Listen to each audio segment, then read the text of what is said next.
Welcome to TV 999 news. ముందుగా headlines చూద్దాం.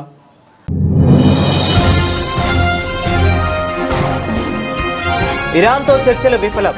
ఇది ఆ దేశానికి ఎక్కువ నష్టమన్న జేడీ వాన్స్.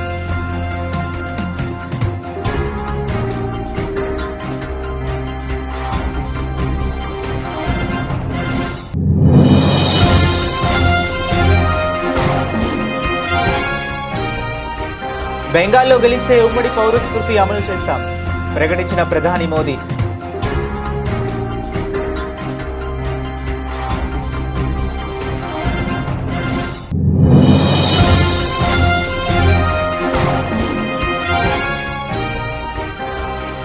సీఎం మమతపై ఇప్పుడు చెరిగిన అమిత్ షా. సానుభూతి కోసం బాధితురాలినంటూ ప్రచారం చేసుకుంటున్నారని ఆరోపణ.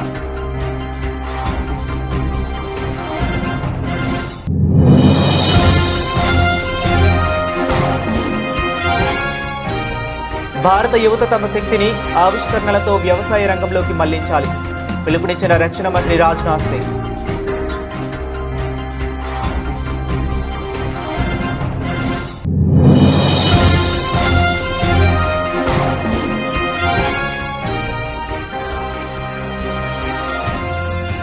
తెలంగాణ ఇంటర్ ఫలితాల విడుదల. అమ్మాయిలదే హవా.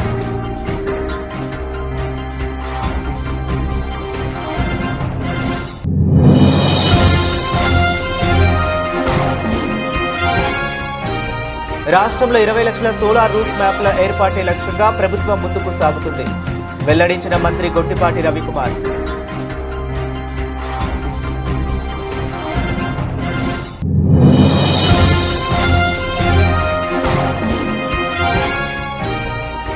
ఎలక్ట్రానిక్స్ తయారీలో తెలంగాణకు గ్లోబల్ హబ్గా తీర్చిదిద్దుతాం స్పష్టం చేసిన మంత్రి శ్రీధర్ బాబు.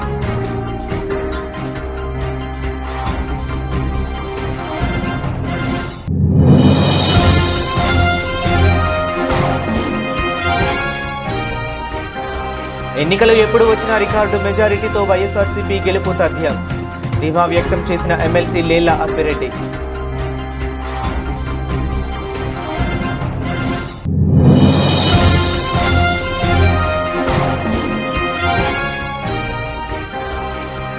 వడగండ్ల బాధిత అన్నదాతలకు ప్రభుత్వం వెంటనే ఆదుకోవాలి డిమాండ్ చేసిన ఎమ్మెల్యే తన్నీరు హరీష్ రావు.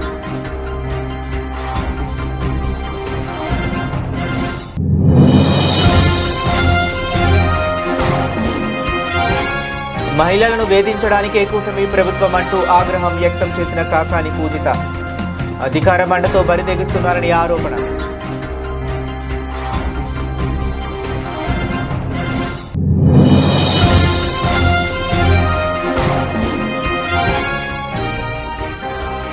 ఆల్రౌండ్ ప్రదర్శనతో తొలి విజయాన్ని నమోదు చేసిన సిఎస్కే.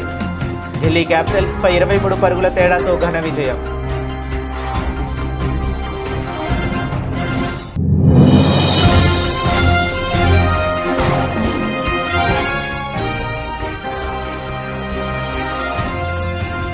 పసిడి ప్రియులకు షాక్.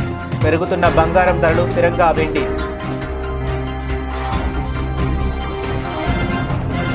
ఇరాన్తో అణు కార్యక్రమంపై అమెరికా జరిపిన కీలక చర్చలు విఫలమయ్యాయి. ఇస్లామాబాద్ వేదికగా 21 గంటలకు పైగా సాగిన ఈ మంతనాలు ఎలాంటి ఒప్పందం లేకుండానే ముగిశాయని అమెరికా ఉపాధ్యక్షుడు జేడీ వాన్స్ ప్రకటించారు.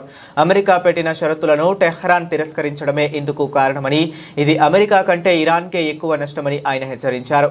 ఇవాళ తెల్లవారుజామున ఇస్లామాబాద్లో ఏర్పాటు చేసిన మీడియా సమావేశంలో జేడీ వాన్స్ ఈ వివరాలు వెల్లడించారు. మేము గత 21 గంటలుగా ఇరాన్తో చర్చలు జరుపుతున్నాం. అనేక కీలక అంశాలపై ఫలవంతమైన చర్చలు జరిగాయి. ఇది మంచి విషయమే, కానీ ఎలాంటి ఒప్పందం కుదరలేదు. ఇది చెడు వార్త అని ఆయన స్పష్టం చేశారు. చర్చల్లో అమెరికా తమ వైఖరిని చాలా స్పష్టంగా చెప్పిందని వాన్స్ తెలిపారు. మా రైడ్ లైన్స్ లో ఏంటో స్పష్టం చేశాం. ఏ అంశాల్లో సర్దుకుపోగలమో, ఏ విషయాల్లో వెనక్కు తగ్గేది లేదో స్పష్టం చేశారు. కానీ మా షరతులతో అంగీకరించడానికి వారు ఇష్టపడలేదు అని ఆయన వివరించారు. Well, good morning, everybody, and let me say a couple of notes of appreciation. First of all, to the Prime Minister of Pakistan and to Field Marshal Munir, who were both incredible hosts. And whatever shortcomings in the negotiation, it wasn't because of the Pakistanis, who did an amazing job and really tried to help us and the Iranians bridge the gap and get to a deal. We have been at it now for 21 hours, and we've had a number of substantive discussions with the Iranians. That's the good news. The bad news is that we have not reached an agreement, and I think that's bad news for Iran much more than it's bad news for the United States of America. So we go back to the United States having not come to an agreement. We've made very clear what our red lines are, what things we're willing to accommodate them on, and what things we're not willing to accommodate them on. And we've made that as clear as we possibly could, and they have chosen not to accept our terms. Questions? పశ్చిమ బెంగాల్లో BJP అధికారంలోకి రాగానే ఉమ్మడి పౌర స్మృతి అమలు చేస్తామని ప్రధాని మోదీ ప్రకటించారు. బెంగాలీలను రాష్ట్రంలో మైనారిటీలుగా మారనీయబోమని చెప్పారు. పశ్చిమ బెంగాల్లోని ముర్షిదాబాద్ జిల్లా జంగీపూర్, పూర్వ బర్ధమాన్ జిల్లా కాట్వా పట్టణాల్లో మోదీ ఎన్నికల ప్రచారం నిర్వహించారు. పశ్చిమ బెంగాల్ అస్తిత్వం, భవితవ్యాలను కాపాడుకునే యుద్ధంగా బెంగాల్ అసెంబ్లీ ఎన్నికలను ఆయన అభివర్ణించారు. బెంగాల్లో బుజ్జగింపు రాజకీయాలకు శాశ్వతంగా ముగింపు పలికేందుకు యూసీసీని అమలు చేయాలని నిర్ణయించామన్నారు. మార్పునకు బెంగాల్ సిద్ధమైందన్నారు. राज्य तेज गति से विकास कर रहे हैं. हर राज्य अपनी जीडीपी को, अपनी अर्थव्यवस्था को बढ़ाने में लगा है, लेकिन देश की जीडीपी में बंगाल की हिस्सेदारी तेजी से गिर रही है. बंगाल के ऊपर 8 लाख करोड़ से ज्यादा का कर्ज हो गया है. भाइयों बहनों, आज भाजपा सरकार में देश गरीबी के खिलाफ लड़ रहा है. 25 करोड़ से ज्यादा लोगों को हमने गरीबी से बाहर निकाला है, क्योंकि लोगों की आमदनी बढ़ी है, लेकिन बंगाल में लोगों की कमाई देश के औसत से काफी पीछे चली गई है. साथियों, ये हालात इसलिए हैं क्योंकि बंगाल में नए उद्योग नहीं आ रहे हैं.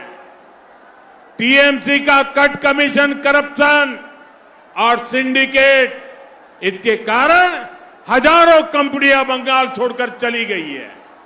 लाखों नौकरियां यहां खत्म हो गई है. युवाओं को अपना घर छोड़कर दूसरे राज्यों में जाना पड़ रहा है.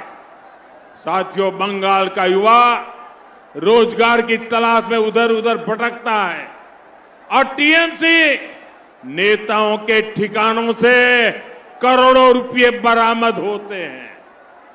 आप एसएससी भर्ती घोटाले को याद करिए. बंगाल के लाखों युवाओं को इस निर्मम सरकार ने ठगा, और जब जांच हुई तो बंगाल के शिक्षा मंत्री के करीबी के घर से करोड़ों रुपए कैश बरामद हुए. 2023 में स्कूल रिक्रूटमेंट घोटाले में सीबीआई ने रेड डाली थी, उसमें भी పశ్చిమ బెంగాల్ సీఎం మమతా బెనర్జీపై కేంద్ర హోంమంత్రి అమిత్ షా నిప్పులు చెరిగారు. ప్రజల సానుభూతి కోసం సీఎం మమతా బాధితురాలినంటూ ప్రచారం చేసుకుంటున్నారని ఆరోపించారు.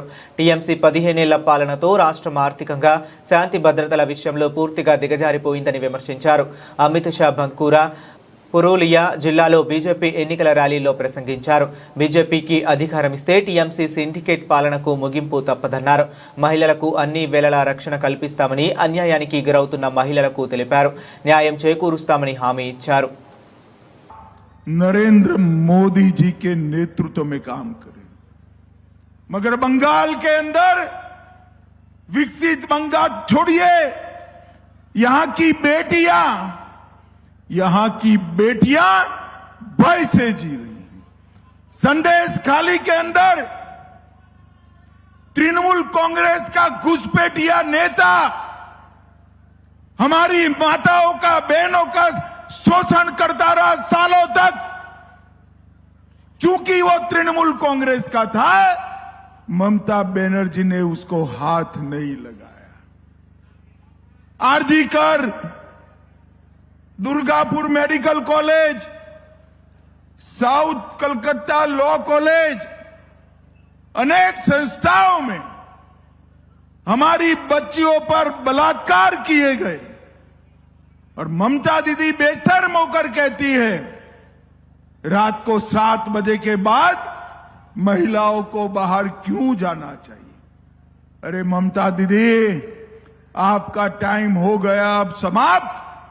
भाजपा सरकार आने वाली है, रात को 12 बजे भी छोटी बच्ची बेखौफ घूम पाए ऐसा शासन हम देने वाले। నేడు భారత యువత ప్రపంచవ్యాప్తంగా తమదైన ముద్ర వేస్తూ ప్రతి రంగంలోనూ రాణిస్తున్నారని రక్షణ మంత్రి రాజ్నాథ్ సింగ్ అన్నారు.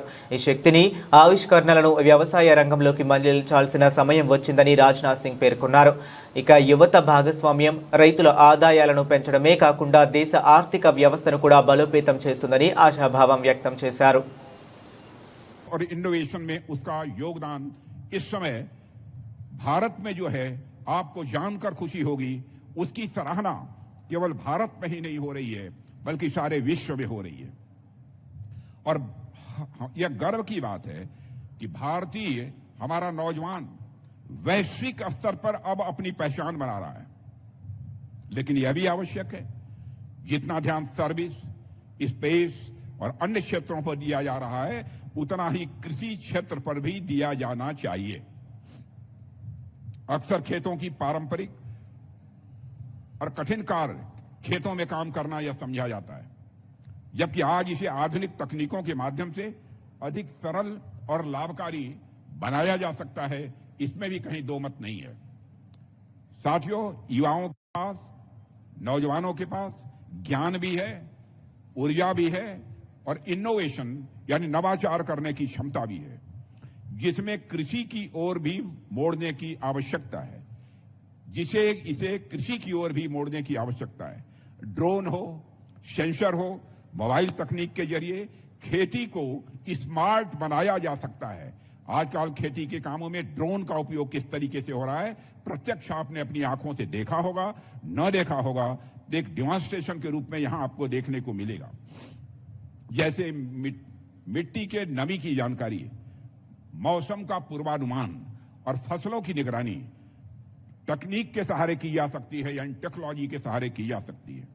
इसके अलावा बिना मिट्टी के खेती, छतों और बागवानी जैसे नए प्रयोग कम संसाधनों से अधिक उत्पादन संभव बना रहे हैं। इस समय यह सारे देश में यह सिलसिला चल रहा है।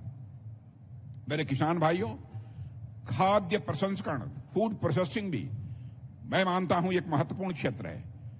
यहां कच्चे उत्पादों को मूल्यवर्धित करके अधिक लाभ कमाया जा सकता है और साथ ही లక్షలాది మంది విద్యార్థుల ఉత్కంఠకు తెరపడింది. Telangana intermediate first year, second year వార్షిక పరీక్షల ఫలితాలు 2026 విడుదలయ్యాయి. హైదరాబాద్లోని ఇంటర్ బోర్డు కార్యాలయం రాష్ట్ర ప్రభుత్వ ప్రజా సంబంధాల సలహాదారు కె కేశవరావు, విద్యాశాఖ కార్యదర్శి యోగితా రాణా ఈ ఫలితాలను అధికారికంగా ప్రకటించారు. ఈ ఫలితాల్లో ఇంటర్ ఫస్ట్ ఇయర్లో 66.20% మంది విద్యార్థులు ఉత్తీర్ణత సాధించగా, సెకండ్ ఇయర్లో 70.58% మంది పాస్ అయ్యారు. ఎప్పటిలాగే ఈసారి కూడా ఫలితాల్లో అమ్మాయిలే పై చేయి సాధించి తమ సత్తా చాటారు. ఈ ఏడాది ఫిబ్రవరి 25 నుంచి మార్చి 18వ తేదీ వరకు రాష్ట్ర వ్యాప్తంగా ఇంటర్ పరీక్షలు నిర్వహించారు. మొత్తం 1495 పరీక్షా కేంద్రాల్లో సుమారు 9.9 లక్షల మంది విద్యార్థులు ఈ పరీక్షలకు హాజరయ్యారు. అనంతరం మార్చి 15 నుంచి ఏప్రిల్ 1వ తేదీ మధ్య 20 కేంద్రాల్లో సమాధాన పత్రాల మూల్యాంకన ప్రక్రియను రికార్డు సమయంలో పూర్తి చేసి వేగంగా ఫలితాలను సిద్ధం చేశారు. వార్షిక పరీక్షల్లో ఉత్తీర్ణత సాధించలేకపోయిన విద్యార్థుల కోసం మే నెలలో అడ్వాన్స్డ్ సప్లిమెంటరీ పరీక్షలు నిర్వహించనున్నట్లు ఇంటర్ బోర్డు అధికారులు తెలిపారు. ఈ పరీక్షలకు సంబంధించిన పూర్తి షెడ్యూల్ను త్వరలోనే ప్రకటించనున్నారు. వీటి ఫలితాలను కూడా అదే నెల చివరికల్లా ప్రకటించేందుకు ఏర్పాట్లు చేస్తున్నట్లు వారు స్పష్టం చేశారు. రాష్ట్రంలో 20 లక్షల సోలార్ రూట్ టాప్ల ఏర్పాటు లక్ష్యంగా ప్రభుత్వం ముందుకు సాగుతున్నట్లు రాష్ట్ర విద్యుత్ శాఖ మంత్రి గొట్టిపాటి రవికుమార్ వెల్లడించారు. మార్కాపురం మండలంలోని పెద్ద యాచవరంలో గ్రామంలో జిల్లా కలెక్టర్ ఎం విజయ సునీత, ఎమ్మెల్యేలు కందుల నారాయణ రెడ్డి, ముత్తుముల అశోక్ రెడ్డి, ఉగ్ర నరసింహారెడ్డిలతో కలిసి పీఎం సూర్య ఘర్ సోలార్ రూప్ టాప్ పథకాన్ని ఆయన ప్రారంభించారు. ఈ సందర్భంగా మంత్రి మాట్లాడుతూ కేంద్ర రాష్ట్ర ప్రభుత్వాలు కలిసి ఈ పథకానికి సుమారు 1200 కోట్లు ఖర్చు చేస్తున్నాయని తెలిపారు. ఎస్సీ ఎస్టీలకు పూర్తిగా ఉచితంగా వారి ఇళ్లపై సోలార్ ప్యానెళ్లు ఏర్పాటు చేసి అక్కడే విద్యుత్ ఉత్పత్తి అయ్యేలా చర్యలు తీసుకుంటున్నామని చెప్పారు. దీనివల్ల విద్యుత్ అవసరాలు తీర్చుకోవడంతో పాటు అదనపు విద్యుత్ను విక్రయించి ఆదాయం పొందే అవకాశం ఉంటుందని వివరించారు. ఈ గ్రామంలో దాదాపు 52 మందికి ఇళ్ల మీద 200 యూనిట్లు దాచుకునే వాళ్ళందరూ కూడా వాళ్ళు సోలార్ బిగించడం జరిగింది. రాష్ట్ర వ్యాప్తంగా దాదాపు 1200 కోట్లు ఖర్చు పెడుతున్నాం. 6 లక్షల కనెక్షన్లు. ముఖ్యమంత్రి గారి ఉద్దేశం ఏంటంటే 20 లక్షల కనెక్షన్లు ధ్యేయంగా పనిచేస్తా ఉంది ఈ ప్రభుత్వం. అదే కాకుండా ఈ ప్రభుత్వం అధికారంలోకి వచ్చిన తర్వాత ₹1 కూడా కరెంటు బిల్లు పెంచరా. గత ప్రభుత్వం 9 సార్లు కరెంటు బిల్లు పెంచి విపరీతమైన అప్పులు పాలు చేసి పవర్ ప్రొడ్యూస్ చేయకుండా బయట నుంచి విపరీతంగా డబ్బులు పెట్టుకోనించి వ్యవస్థను కూడా సర్వనాశనం చేసింది. మన ప్రభుత్వం అధికారంలోకి వచ్చిన తర్వాత ప్రభుత్వం అధికారంలోకి వచ్చిన తర్వాత చంద్రబాబు గారి నాయకత్వంలో ₹1 కూడా పెంచలేదు. ఇంకా ట్రూ డౌన్ చేశాం. మొన్న ఈ మధ్య దాదాపు 4-5 వేల కోట్లు భారం పడితే డిస్కమ్కి కట్టాల్సి వస్తే ప్రభుత్వమే నేను కడతాను అని ముఖ్యమంత్రి గారు ప్రభుత్వం చేత కట్టించారు అనమాట. ట్రూ డౌన్ దశగా పనిచేస్తున్నాం. రాబోయే రోజుల్లో ట్రూ అప్ ఛార్జీలలో కరెంటు బిల్లు ₹1 పెంచం. ఏదైతే ప్రభుత్వం వినూత్నమైన కార్యక్రమాలు సోలార్ కానీ ఇళ్ల మీద సోలార్ బిగించడం, సోలార్ ఉత్పత్తి చేసే ప్లాంట్లు పెట్టడం, వ్యవసాయానికి కూడా 9 గంటలు సోలార్ పిఎం కుసుమ్ ద్వారా తీసుకున్నాం. రాబోయే రోజుల్లో మీ పొలాల దగ్గరే కరెంట్ ఉత్పత్తి చేసి 11 kV లైన్కి డైరెక్ట్ గా పవర్ అన్ని కూడా పవర్ లాస్ తగ్గించడానికి ఈ ప్రభుత్వం చేస్తుంది. ఇంకా ఏ కార్యక్రమాలైనా ప్రభుత్వం చిత్తశుద్ధితో పనిచేస్తుంది. ఈ ప్రాంతానికన్నా రైతాంగానికి రేపు రాబోయే రోజుల్లో మంచి జరగాలనే ఉద్దేశంతో వెలుగొండ ప్రాజెక్టు పూర్తి చేసే కార్యక్రమం చేస్తున్నాం. అదేవిధంగా జిల్లా మార్కాపురం జిల్లా ఇవ్వడం జరిగింది. ఇంకా ఎన్నో కార్యక్రమాలు ఈ ప్రభుత్వం చేస్తుంది. పెన్షన్లు పెంచే కార్యక్రమం చేసింది. చదువుకోవడానికి పిల్లలకి ఇచ్చి డబ్బులు ఇచ్చే కార్యక్రమం హార్టికల్చర్ అప్పుగా చేస్తుంది. ఇట్లాంటి అన్ని కార్యక్రమాలు ఈ ప్రభుత్వం చేస్తుంది. ఒకసారి ప్రజలు కూడా గుర్తుపెట్టాలి. ఏ ప్రభుత్వం మంచి చేస్తుందో ఆ ప్రభుత్వానికి ప్రజలు మద్దతు ఇవ్వాలి. ఇంకా రెడ్డి పోతాంతో ఎన్నో కార్యక్రమాలు చేస్తామని కూడా మరొకసారి తెలియజేసుకుంటూ ప్రపంచంలోని దిగ్గజ ఆర్థిక సంస్థలన్నీ తమ గ్లోబల్ కేపబిలిటీ సెంటర్ల ఏర్పాటునకు హైదరాబాద్ను గమ్యస్థానంగా ఎంచుకున్నాయని మంత్రి దుద్దిళ్ల శ్రీధర్ బాబు అన్నారు. న్యూయార్క్ కేంద్రంగా కార్యకలాపాలు నిర్వహించే పీకో టెక్నాలజీ సంస్థ ప్రతినిధులు సచివాలయంలో శ్రీధర్ బాబుతో భేటీ అయ్యారు. పీకో టెక్నాలజీ ఇండియా అనే అనుబంధ కంపెనీ ద్వారా ఇక్కడ బీసీసీ ఏర్పాటు చేయడానికి ఈ సంస్థ ముందుకొచ్చింది. ఈ సందర్భంగా మంత్రి వారికి ఇక్కడి అవకాశాలు, మౌలిక వసతుల గురించి వివరించారు. బెంగళూరు, ముంబై నగరాలతో పోలిస్తే ఇక్కడ ఆఫీసుల స్థలాలు ఆక్యుపెన్సీ 73% ఉందని చెప్పారు.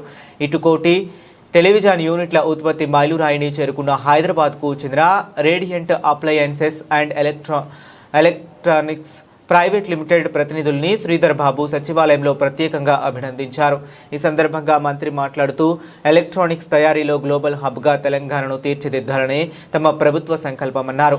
రేడియంట్ సంస్థ సాధించిన ఈ ఘనత తెలంగాణ పారిశ్రామిక ప్రగతికి నిదర్శనమని చెప్పారు. ఈ కార్యక్రమంలో Resolute group chairman Ravinder Singh Soin, director Manikandan పాల్గొన్నారు.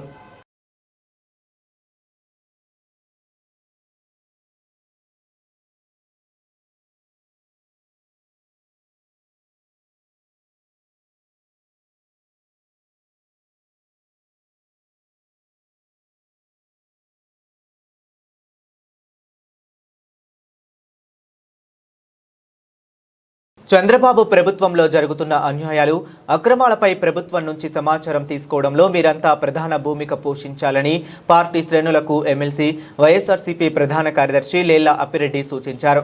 కూటమి ప్రభుత్వం అధికారంలోకి వచ్చిన తర్వాత వైఎస్ఆర్సీపీ శ్రేణులను అణగదొక్కడానికి ప్రభుత్వ వైఫల్యాలపై సోషల్ మీడియాలో ప్రశ్నిస్తున్న వారిపై పెడుతున్న కేసులన్నీ మనం చూస్తూనే ఉన్నామని, వైఎస్ఆర్సీపీ క్యాడర్ ప్రజల తరపున పోరాటం చేయడంలో ముందుంటూనే ఉంటుందని చెప్పారు. ఏపీలో ఎప్పుడు ఎన్నికలు జరిగినా టీడీపీ కూటమిని కూకటి వేళ్లతో పెకిలించేలా మీరంతా సిద్ధంగా ఉండాలని అన్నారు. వైఎస్ఆర్ కాంగ్రెస్ పార్టీ జెండా పట్టుకున్నటువంటి కార్యకర్తలకు సంబంధించి కానీ,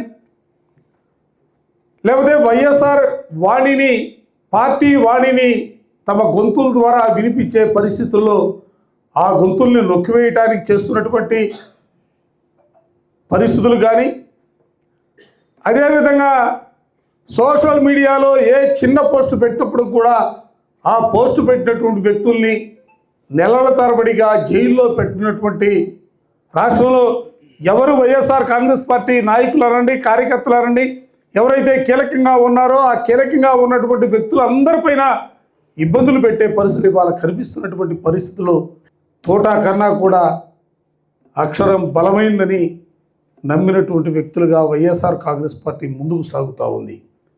ఇవాళ మీరు చేర్చే అక్షరాలని కూడా ఆర్టీఐ ద్వారా మీరు ఒక్కొక్క అక్షరాన్ని చేర్చి ప్రభుత్వం మీద యుద్ధం ప్రకటిస్తే ఈ ప్రభుత్వం 2028లో ఎన్నికలు జరుగుతాయా, 29లో ఎన్నికలు జరుగుతాయా ఎప్పుడు ఎన్నికలు జరిగినా కూడా ఈ ప్రభుత్వాన్ని కోకట వేళ్లతో పెకిలించగలిగినటువంటి పరిస్థితుల్లో మీరందరూ కూడా తయారు కావాలని 2 చేతులు జోడించి హృదయపూర్వకంగా మిమ్మల్ని అందరినీ కూడా వేడుకుంటా ఉన్నాను.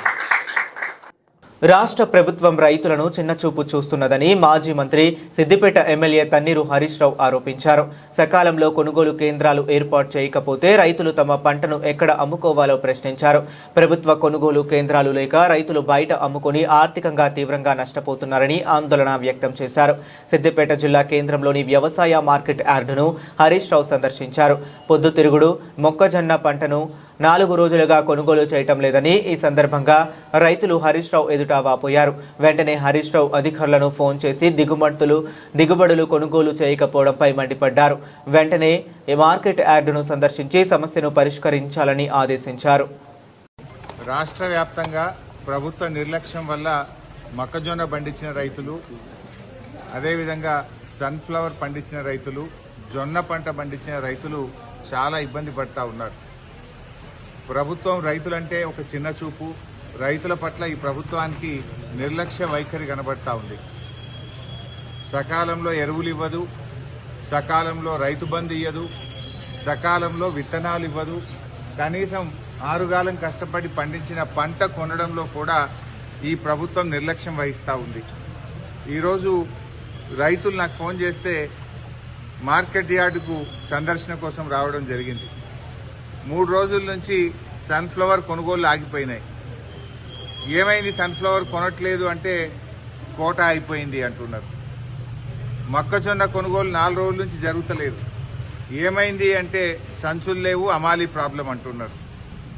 నిన్న నారాయణ్ ఖేడ్, కామారెడ్డి, నిజామాబాద్, ఆదిలాబాద్ నుంచి కూడా ఫోన్లు వస్తూ ఉన్నాయి. జొన్న కొనుగోలు కేంద్రాలు ఇంతవరకు ఈ ప్రభుత్వం ప్రారంభించలేదు. ఆనాడు బీఆర్ఎస్ ప్రభుత్వం ప్రతి సంవత్సరం కూడా జొన్నలు కొని రైతులకు మద్దతు ధర వచ్చే విధంగా చూశాం. మేము ప్రభుత్వాన్ని డిమాండ్ చేస్తా ఉన్నాం, తక్షణమే జొన్న కొనుగోలు కేంద్రాలు ప్రారంభించాలి, రైతులకు మద్దతు ధర లభించే విధంగా చూడండి. అదేవిధంగా సన్ఫ్లవర్ విషయంలో కూడా రాష్ట్ర వ్యాప్తంగా కూడా ఈ కోటా అయిపోయింది. కోటా ఉంటుందా? ఈ ప్రభుత్వం వచ్చిన తర్వాత యూరియా బస్తాలంటే కోటా అంటది, మక్కలు కొనుండ్రి, సన్ఫ్లవర్ కొనుండ్రి అంటే కోటాలు అంటారు. కోటాలు బంద్ పెట్టుండ్రి, రైతు పండించిన పంట కొనండి. సన్ఫ్లవర్ కు చంద్రబాబు నేతృత్వంలోని కూటమి ప్రభుత్వంలో మహిళలకు రక్షణ పూర్తిగా కరువైందని వైఎస్ఆర్సీపీ మహిళా విభాగ వర్కింగ్ ప్రెసిడెంట్ కాకాని పూజిత ఆగ్రహం వ్యక్తం చేశారు. ఈ సందర్భంగా వారు మాట్లాడుతూ జగన్ 5 ఏళ్ల పాలనలో మహిళలు రాజకీయంగా, ఆర్థికంగా మహారాణుల్లా గౌరవం పొందారని, కానీ నేటి కూటమి పాలనలో మాత్రం వారు బలి పశువులుగా మారుతున్నారని ఆవేదన వ్యక్తం చేశారు. రాష్ట్రంలో ప్రతిరోజు మహిళలపై అఘాయిత్యాలు, అత్యాచారాలు జరుగుతున్నా హోంమంత్రి మాత్రం కేవలం జగన్ గారిపై విమర్శలు చేయడానికి పరిమితమయ్యారని మండిపడ్డారు. జెడ్పీటీసీ జయప్రకాష్ది సరే, అది ఒక పక్క నడుస్తుంది, ఇది ఒక పక్క నడుస్తుంది అని అంటే, ఈరోజు ఇంకొక కొత్త కోణం అంటే ఆడవాళ్ళ మీద, ఒకరి మీద కాదు, అసలు ఆడవాళ్ళ మీదే కూటమి ప్రభుత్వానికి చిన్న చూపు, ఆడవాళ్ళంటే చిన్న చూపు అని చెప్పడానికి ఒక నిదర్శనం. ఈరోజు ఎప్పుడైతే మొట్టమొదటిగా మాట్లాడుకుంటే మావిగన్ గురించి, మావిగన్ అనేటువంటిది అంటే మచిలీపట్నం, విజయవాడ, గుంటూరు మూడింటిని కలిపి ఒక గ్రోత్ కారిడార్ అనేటువంటిది ఇంట్రడ్యూస్ చేయాలి. ఈరోజు మనకి అవసరం ఉందనేటువంటిది చూసి జగన్ అన్న ఎప్పుడైతే ఈ మావిగన్ ప్రపోజల్ పెట్టడం తీసుకొచ్చారో, ఈరోజు చంద్రబాబు నాయుడు ఏమంటున్నారు, ఓకే అమరావతికి మేము చట్టబద్ధత తెచ్చాము అన్నారు. సరే, మీరు అమరావతికి చట్టబద్ధత తెచ్చారు, దానికి రకరకాల వేడుకలు చేయాలనుకున్నారు. ప్రజల్లో ఏమన్నా స్పందన ఉందా అండి? అమరావతికి సంబంధించి మేము చట్టబద్ధం చేసాము, అమరావతి ఇది చేస్తాము అని చెప్పి. అంటే మీరు 5 ఏళ్ళు ఫస్ట్ ప్రభుత్వంలో ఉన్నప్పుడు కానీ లేకపోతే ఇప్పుడు కానీ దానికి సంబంధించి మీరు దాన్ని ఫాస్ట్గా మూవ్ చేయట్లేదన్నటువంటి ఆలోచన ప్రజల్లో కూడా ఉంది. మేము ఎవ్వరం కూడా అమరావతికి వ్యతిరేకం కాదు. ఏదన్నా మాట్లాడితే ఫస్ట్ జగనన్నకు అమరావతి అంటే ఇష్టం లేదు, జగనన్న అమరావతికి వ్యతిరేకం, లేకపోతే వైఎస్ఆర్సీపీ పార్టీ అమరావతికి వ్యతిరేకం అని చెప్పి ఒక వాదన తీసుకొస్తారు. అయ్యా, ఎవరైనా ఒక ప్రాంతానికి ఎందుకు వ్యతిరేకంగా ఉంటారు? ఏం అవసరం? దానికి సంబంధించి ముందు కూడా గ్రోత్ చేయాలనుకున్నప్పుడు ఆల్రౌండ్ ప్రదర్శనతో చెన్నై సూపర్ కింగ్స్ ఈ ఐపీఎల్ సీజన్లో తొలి విజయాన్ని నమోదు చేసింది. చెపాక్ స్టేడియంలో జరిగిన ఈ మ్యాచ్లో ఢిల్లీ క్యాపిటల్స్పై 23 పరుగుల తేడాతో ఘన విజయం సాధించింది. ఈ గెలుపులో సంజు శాంసన్ 115 నాటౌట్ అద్భుత శతకంతో కదం తొక్కగా బౌలింగ్లో జేమీ ఓవర్టన్ 4/18 మాయ చేశాడు. ఈ విజయంతో చెపాక్ స్టేడియంలో వరుసగా 6 ఓటముల పరంపరకు చెన్నై తెరదించింది.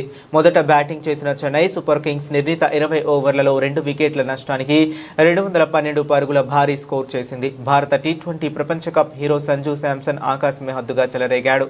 కేవలం 56 బంతుల్లో 15 ఫోర్లు 4 సిక్సర్లతో 115 పరుగులు చేసి అజేయంగా నిలిచాడు. భారీ లక్ష్య ఛేదనలో ఢిల్లీ క్యాపిటల్స్ దీటుగానే బదులిచ్చింది. ఓపెనర్లు పాతుమ్ నిస్సంక, కేఎల్ రాహుల్ శుభారంభం అందించారు. అయితే కీలక దశలో చెన్నై బౌలర్లు పుంజుకోవడంతో ఢిల్లీ ఇన్నింగ్స్ ఒక్కసారిగా కుప్పకూలింది. అరంగేట్ర బౌలర్ గుర్జప్నీత్ సింగ్, అన్షుల్ కంబోజ్ కూడా రాణించారు. దీంతో ఢిల్లీ క్యాపిటల్స్ 20 ఓవర్లలో 189 పరుగులకు ఆలౌట్ అయ్యి ఓటమి పాలైంది.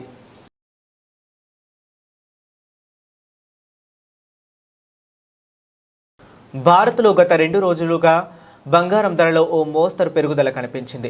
యుఎస్ ఇరాన్ మధ్య కాల్పుల విరమణ, డాలర్ బలహీనపడడం వంటి బంగారం వెండి ధరలను ప్రభావితం చేస్తున్నాయి. గుడ్ రిటర్న్స్ వెబ్సైట్ ప్రకారం ఆదివారం ఏప్రిల్ 12 ఉదయం 6:30 సమయంలో హైదరాబాద్ బులియన్ మార్కెట్లో 24 క్యారెట్ల 10 గ్రాముల బంగారం ధర 1,52,840గా ఉంది. 22 క్యారెట్ల 10 గ్రాముల పసిడి ధర 1,40,100గా ఉంది. ఇక కిలో వెండి ధర 2.65 లక్షల వద్ద కొనసాగుతుంది. గ్లోబల్ మార్కెట్లో ప్రస్తుతం ఔన్స్ 31.10 గ్రాములు మేలిమి బంగారం ధర $4,738 వద్ద కొనసాగుతుంది. ఔన్స్ వెండి ధర $75 వద్ద ట్రేడ్ అవుతుంది. కాల్పుల విరమణ నేపథ్యంలో కొంత సానుకూల సెంటిమెంట్ నెలకొన్నప్పటికీ ఇరు దేశాలు పరస్పర విరుద్ధ ప్రకటనలు చేస్తుండటంతో బంగారం వెండి ధరలు హెచ్చుతగ్గులకు లోనయ్యే అవకాశం ఉందని మార్కెట్ విశ్లేషకులు అంచనా వేస్తున్నారు.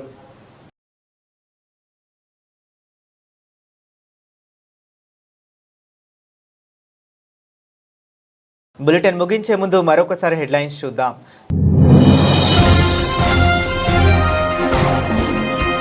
ఇరాన్తో చర్చలు విఫలం, ఇది ఆ దేశానికి ఎక్కువ నష్టమన్న జేడీ వాన్స్.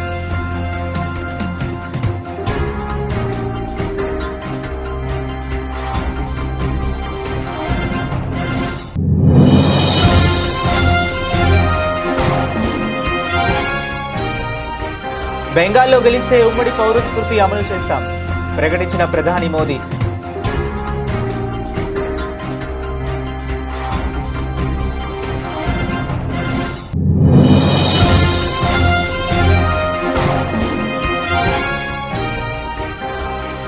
సీఎం మమతపై ఇప్పుడు చెరిగిన అమిత్ షా, సానుభూతి కోసం బాధితురాలినంటూ ప్రచారం చేసుకుంటున్నారని ఆరోపణ.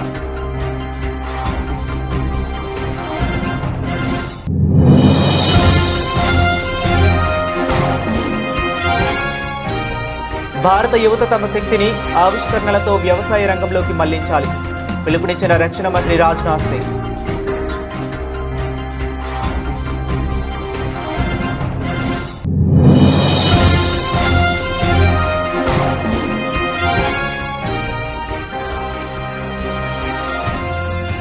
తెలంగాణ ఇంటర్ ఫలితాల విడుదల, అమ్మాయిలదే హవా.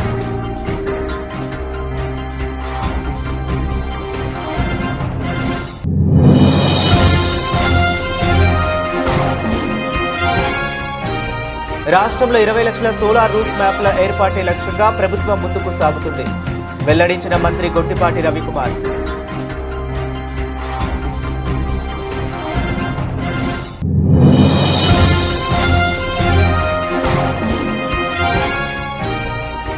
ఎలక్ట్రానిక్స్ తయారీలో తెలంగాణకు గ్లోబల్ హబ్గా తీర్చిదిద్దుతాం, స్పష్టం చేసిన మంత్రి శ్రీధర్ బాబు.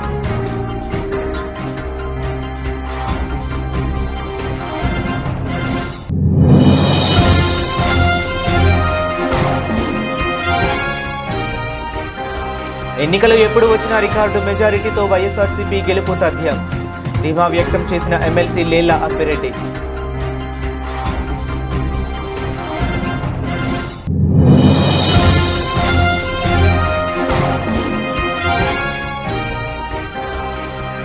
వడగండ్ల బాధిత అన్నదాతలకు ప్రభుత్వం వెంటనే ఆదుకోవాలి డిమాండ్ చేసిన ఎమ్మెల్యే తన్నీరు హరీష్ రావు.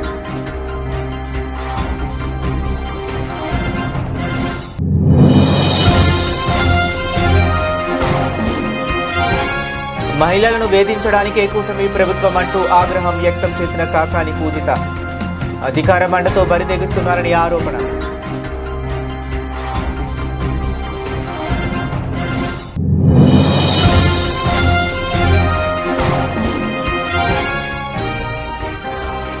ఆల్రౌండ్ ప్రదర్శనతో తొలి విజయాన్ని నమోదు చేసిన సిఎస్కే. ఢిల్లీ క్యాపిటల్స్ పై 23 పరుగుల తేడాతో ఘన విజయం.